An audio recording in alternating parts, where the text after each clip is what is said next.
Hello from the Music Interview Corner, guys. I am here in Berlin at Hole 44 with Decapitated with Vogg. Hi, Vogg. Hey, how are you? Good, good. And you just told me this is the very first interview with sunglasses that you've ever done. Is that right? Yeah, I mean, I'm pretty sure it's the first time I'm doing interview with sunglasses. I mean, it probably happened before, but I don't remember last time I did that. But as soon as your light for interview is burning my eyes, then I'm gonna keep it, if you don't mind. No, it's cool. It's rockstar vibe. It's perfect. Okay. Can you not have too much light? As a Polish metal legend, you cannot have too much light, or like a vampire? No. Ah, okay. So this is this kind of interview. Oh, No, it can be ever. It can be whatever you want. well, I don't know. Maybe my grandfather or grandmother have some connection with Romanian castles or wherever. I don't know. You never know. We have a king in Poland, surname Batory, so it's a very famous name in the vampire world. Oh. By the way, but so you never know. So it could be the option that your light is too bright for my eyes, or I have some connection with vampires, maybe. Oh my God. Maybe we should tour with Cradle of Fear one day. We're gonna check.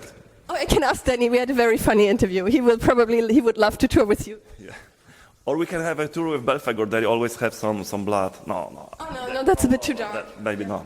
Okay, whatever. And you got a new singer. We have a new singer. That's true. Eemeli from Mossobita. It's not Eemeli. It's Eemeli. Eemeli. Oh yeah, right. Sorry. Eemeli. It's Eemeli Bodde from Finland. He's new singer in Decapitated. This one is his second tour, and this tour is his. Someone is drying the hands. That's okay. Yeah, the toilets are there. Maybe we wait a little second until this is over. Okay. It's like 5 minutes later. Yeah, like 20 minutes later. Yeah, because the bathrooms are right here, which is good for us because it's a short way, but it's loud sometimes. Yeah. Oh, perfect. So, Eemeli. Eemeli Bodde from Finland. He's a new singer. This is his longest tour in his whole career. I know he played a few other tours with his bands, like more Subita and different projects. And he's great. He's super cool guy, totally professional and great singing, great stage presence, super cool frontman. So we've been very lucky. I've been very lucky to find him. We never met before, and somehow I find him on YouTube or Spotify or somewhere there. I heard you found him on Instagram, is that correct? No, on YouTube. Oh, your manager messaged him on Instagram? I heard some story that Instagram was the first... No, that was... okay. So it's an urban legend, you didn't find him on Instagram? No, it was actually YouTube. I find some... I check millions of bands, millions of singers from Europe, and I text a few, but they've been interesting, but not really wanted to, quit the job they have and join touring band for 100% time. And yeah, that was the situation that I've been checking band from Denmark, Blood Eagle. Mossobita has a song named Blood Eagle, right? Yes. And so I put in the YouTube Blood Eagle, I pressed Blood Eagle, and suddenly the Mossobita, Eemeli's band, show up on the screen with this song, and Eemeli was there, and I was like, holy shit, who's this guy? So that's what, like, totally luck, like incidental. So. And how is it going with Eemeli? Did he already teach you some Finnish swear words, and did you teach them Polish swear words? We teach him a little Polish because we play. Last weekend we played in 2 shows in Poland, Krakow and Warsaw, and we tell him that he need to say something in Polish because like kurwa. Like kurwa, like zajebiście, napierdalać, all these most important words in Polish show language. So he did it well. People were really happy. We are a Polish band, so it would be weird if the band from Poland will not say anything in Polish language during the show. So he did. Then I speak a little bit on the end of the show. to make, to just thanks people for coming out and make great two venues full of, sold out shows. Sorry. Yeah, that's the tour live here, guys. So, but you were talking about Eemeli and about how the tour is going with him. Yeah, it's going really well with him. He's doing great job. Great guy. Somehow, like he don't have that huge experience with touring, but he's managed that really, really good. So we are really satisfied about what he's doing, how great as a frontman he is. Cool, and I saw you have a super busy tour schedule. Like, you're touring almost like all year round. You were just 70,000 tons of metal, and then you have this big tour right now, and then in the summer, Vogg and Helsinki Metal Festival. How do you maintain your energy on tour? Do you have special rituals or secrets? No, it's just like, yeah, that's true, that we have like, probably this year is the busiest year since many years. We're gonna have maybe 120, 130 shows in this year. We already did 70,000 tons, and then we US tour. Then right now we're doing Europe. We on that tour since 1st May, and we have still 2 weeks more. Then we have festivals, and then we have another European tour, October and December, with Kill Switch. So it's busy. I mean, doing all these years with the band, we learn how to take care of each other and how to avoid the stressful situation and conflicts between us. So and also that's not much secret. You just need to make sure you're gonna sleep well. Do you bring your own pillow? Not this time. I forgot. I think about that because it's a game changer sometimes. But I was like, it's actually pretty cool what we have right now in the bus, so I will skip the idea. Because then after the show, you need to take all this stuff back home, and so as less stuff you have with you on tour, that's better for you, to be honest. And what's the craziest thing you and your bandmates have ever done on tour? The craziest thing? Yeah, craziest, funniest, that you can share here without getting into trouble. Oh, well, that was a few stories, I would say. I mean, I will not say about the most craziest story that put us in the trouble, because we've been in a lot of troubles back in the days. Right now, we're trying to be nice and safe. And, there's a few parties before, there's some unexpected happenings. For example, like it was not really funny, but back in the days there was one emergency landing we did in 2012. That we land. There was a flight from New York to Warsaw, and we land without the landing gear, just on the ground, like on a plane belly. Oh my God, that's dangerous, right? Because there could be fire and sparks and. Yeah. We think we're gonna die like this moment. So pretty much. So it was crazy. Was it like in Almost Famous? You know the movie Almost Famous, when they think the plane is gonna crash? I don't know the movie. Oh, it's a good one. You should watch it. Yeah. Okay. And they make all like confessions because they think they're gonna die. Confessions. We didn't do confessions, but it was quite scary. It was crazy. Not our fault. There was some plane problems, but. Yeah, but in general, tours are really cool. Like, we have so much fun, especially right now. And have you done anything funny or crazy to Eemeli since he joined the band? Or to welcome him, like a little prank or something special, like backstage? Not yet, but... Ooh, it's still coming. We think about that. We for sure you will find out. But so far we're treating him really in a nice way, professional, so he can be... introduced into the band in the nice way. So because he's new, so we need to take care of him, show him that we work professional, but as soon as possible, probably. There will be a surprise. Yeah, there will be some kind of surprise for him, I guess. And your last album was called Cancer Culture.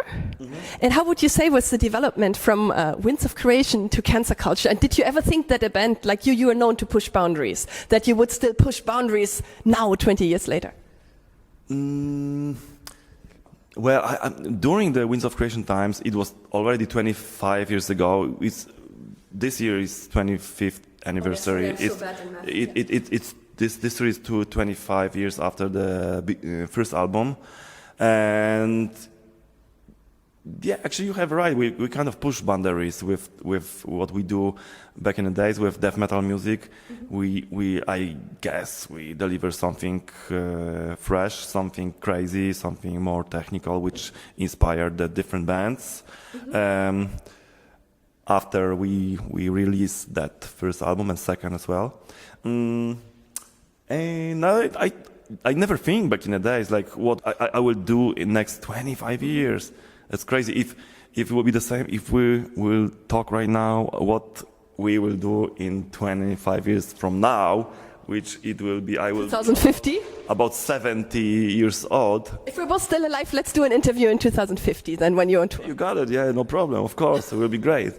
I hope it will be another Decapitated album that time. So I just want to say that it's really cool to have this last record, and we still promote it, even it was released already a few years, I think 2020. Is it 22? Yeah. But it's one of my favorite Decapitated album for sure. Like it was something just like happened, some massive inspirations comes from everywhere, and I really like it. I think it's a good one. It's impressive, and I also love the Cancer Culture music video a lot. Oh, thank you very much. I like it too. Yeah, it becomes really, really cool. It was the first promotional single video, and we did it with the different people that we never worked before, and it becomes really interesting, cool, powerful video. Yeah, and what do you think about cancel culture? About the album? Yeah, cancel culture in general, like the phenomenon and cancer culture, because I think it is very much related, right? Yeah, it's related. It's still present in our reality, in social media. From time to time, like someone makes a mistake, little or do a big mistake or whatever, say something and do something, and someone say about something about someone or post video or picture or whatever, and I think it's pretty massive problem, and it's we need to be really careful about using social media these days, because especially if you are a little bit public person or you play in a band or something. Sometimes they are just the people, like press people or some media people, like you. No, I'm nice. I'm just a comedian. I'm nice, but I understand what you mean. Some of media tabloids, just waiting for that, like someone a little more popular in the community will make some mistake, and then just like they trying to totally destroy them and crush. Sometimes it's too much, and they are merciless, totally merciless, and it's not really cool.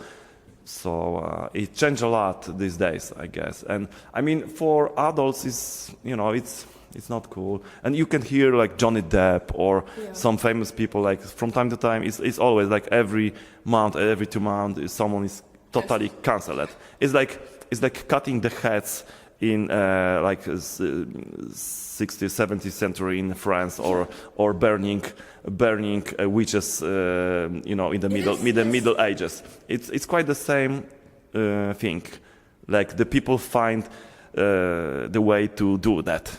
And I was just thinking if Decapitated would be cancelled, like because of chopping off the heads, Decapited's very close already. But please don't cancel Decapitated; they don't deserve it. We already cancelled ourselves with the band name. We have a few stories in this band history that people been trying to destroy the band and cancel us. Yes, we have that, and somehow we didn't get these motherfuckers. It will be the to this, we're very open. we somehow we managed to survive. Satisfaction is on our side. We're really sorry to say that. No, that's good. To you. And so yeah, we keep it going with our shed, and we feel strong right now, and we have amazing tours. Canceling people is fucked up. I don't like it, especially I'm not worried that much about the adults, more about the kids. Yeah. About like because younger people don't have that much strong the psychic, like not strong head. So kids can be really push into the troubles with that. So yeah, and kids can be also merciless for each other. So yeah. Yeah, but I understand that. I think, I would like to print a T-shirt that says cancel culture, but I'm scared that I will be cancelled then if I do that. It will not disappear. It's just like our human nature to from time to time to just burn someone on in the fire. Yeah. So yeah, kind of sad, right? It's just another way to do it with social media and hunting and witch hunt. Yeah, and I think you show that really well in your cancer culture music video. I think it shows it so well. That's why I like the video so much. That was one of the topic with the lyrics we had for that album. So yeah, I think it's really not modern, how to say, like actual happen. Zeitgeist, we would say in Germany, probably. Okay. Yeah. I just wanted to say, I think you don't even have street credibility as a band if you haven't been cancelled at least once. So you did well, I think. Oh yeah. I mean, probably every band will have everyone who trying to do something with creativity, with music, with if you put yourself on the table, you can be easily attacked. Yes. From the opinions to comments, all these haters and stuff like that. It's normal. I mean, we have already like really fat skin, and I mean we know what we're doing. We know our value. We just keep it going with our stuff. Yeah, you're sold out. I think this venue is sold out tonight, so you did well. Really? Yeah, I heard it was sold out. Who tells you that? I have to check. Rumors. Oh my God! Now I get cancelled. Oh no. You're gonna be cancelled. Oh my God. No, maybe I'm gonna put... Imagine those comments right now. Oh my God! I will put this black thing. She lied to Vogg. Oh my God! No, please don't cancel me. But that's a good news. Even it's a fake, but fake news is also normal these days, right? This is sold out completely, guys. 100%. Yeah, it's sold out. And the tickets are going for 50,000 on the black market. Just so you know. Okay, so we got that covered too. No, it would be good. Great. I mean, Berlin is always good for us. And yeah, with this lineup, we have really strong lineup. Cryptopsy, Warbringer, Incarnation. It's possible we're going to have a sold out today. Even but I think it's really sold out. I checked the website. Oh, that's amazing. Oh yeah, maybe we can have more questions that could get you cancelled to keep it more exciting. So is there anyone in your band who secretly listens to pop music on the tour bus? Oh, shit. Yeah, I can say because they will kill me after. They would cancel you. Yeah, they will cancel me in my own band. So. Oh no. But seriously, yeah, I think like everybody from the band like listen not just metal, different kinds of music, different genres, different styles. If I will talk about what I'm listening, or I don't really know exactly what the other guys listen.